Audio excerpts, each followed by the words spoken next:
So for those of you who stuck around to the end of the video last week, you probably saw exactly what was coming this week. And we're back here with the 1499 GT, and they've added something that gives this car just a bit of an edge. This is no longer one of 150 in the US. This is one of one.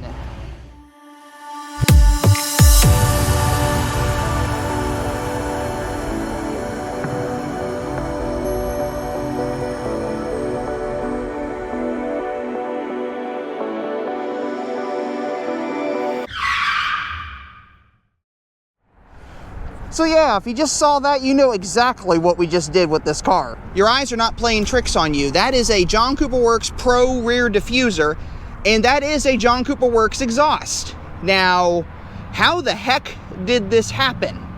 Well, as you know, the 1499 GT has a John Cooper Works body kit on it, but it had a fairly plain rear diffuser panel because it had a single exit tailpipe off to the side. So how did they make this work? Well, in order to do it, they had to cut off about 1/4 of an inch of flange off the front of the exhaust pipe so that it would mate up to the turbo manifold coming off of the Cooper's 3-cylinder engine. Not necessarily an easy feat when you think about it, but it was able to work, and it was just enough to make it clamp together and fit perfectly. So this exhaust fits perfectly on this car. Direct bolt on, basically, and with a few extra brackets, it fits fine. The heat shield is on there, it works great, and it sounds incredible.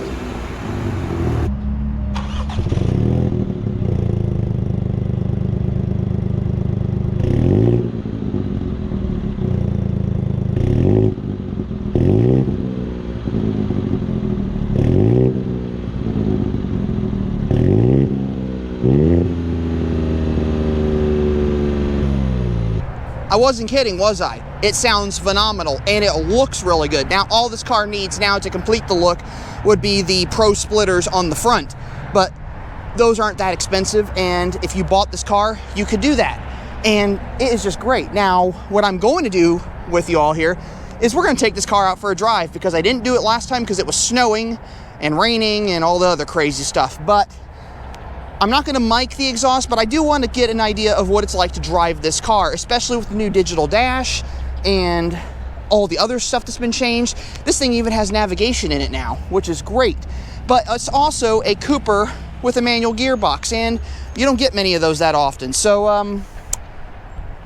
let's go for it. Here we go. Okay, the exhaust note is definitely much deeper with the JCW exhaust on the Cooper. That is impressive. This little 3-cylinder can do that. Now, it would be awesome is if Mini actually offered the JCW exhaust on a Cooper. That would just make things really interesting, just really interesting. But as it is, the car is incredibly responsive. The manual transmissions on the Coopers are always fantastic because the shifting is nice, the car is really smooth, and you can use all of the power in the car. I'm currently in, I believe, 6th gear. Yep, I'm in 6th gear cruising along, and I'm doing pretty good. Now, if I downshift, I get a little bit more of my acceleration, and I can go a little bit faster. Really nice setup. The car, in general, handles really well. It's on 205 45/17 tires, all season tires, 17 by 7 inch John Cooper Works styled track spoke wheels. These are the Cooper S track spoke wheels, not the JCW ones, which are convexed to clear the brakes. So much different wheel setup, and it works very well. The car looks very well, the aesthetic is nice, the handling is nice. The Cooper in general handles very well for a 3-cylinder small car, and that's what is so great about it. It just handles incredibly well. It's a very compliant, very comfortable little car to drive. And with the JCW seats in this vehicle, fantastic. These seats are incredibly comfortable. The cloth material is really nice. Now, this car doesn't have heated seats, but the cloth seats make this incredibly comfortable even on a cold day like it is today. And that's one of the things I love is if you're not going to do heated seats, get the cloth interiors because they are much more comfortable in cold weather versus the leather and leatherette, which are a little bit colder if you don't have heated seats in your car. So definitely do that if you're going to get heated seats. You can do other materials, any material you want, but if you're not going to do heated seats, go for the cloth interiors. Definitely the better choice. And as for the Cooper in general, if you're going to buy a Cooper, go for the manual transmission one. It's just a little bit more fun to drive. It's a little bit more compliant. The DCTs seem a little bit slow in the Cooper, and the manual transmission in the Cooper makes it much more fun to drive, makes it much more fun to shift. You can do all sorts of crazy fun things with it, and it handles it. It really drives well. And this is the same 6-speed Getrag transmission that you find in the Cooper S and you find in the John Cooper Works hardtop. Throttle response is great. Getting onto the highway, you think with a 3-cylinder 134 horsepower that it would feel anemic, but it does not. It's very responsive with 162 foot-pounds of torque. This car can definitely get out of its own way. Now, I just have the dynamic traction control enabled, but I'm going to go ahead and put the stability control back on so we can round some corners.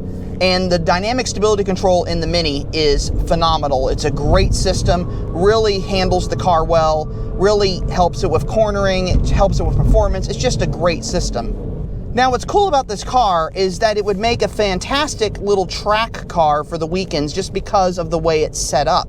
You have the looks, you have the right amount of horsepower, put a good set of suspension on this, like some coilovers or just some performance shocks, get a different set of wheels and tires, and you're pretty much set. You could take this thing out on the track and have a lot of fun with it. And that is definitely worth it given the price of this car. This is only $27,800. And that is good money. That is under 30 grand, which is almost unheard of for a car these days, especially a premium compact car like this one. So finding one in that price range with all the stuff that it has is a huge bargain. And that JCW exhaust that's on it now doesn't hurt.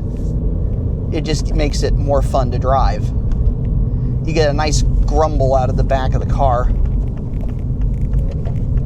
as we hop back on the highway.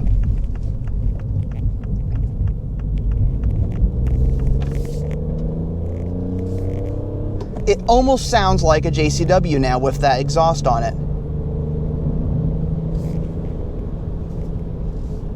And around the corner we go.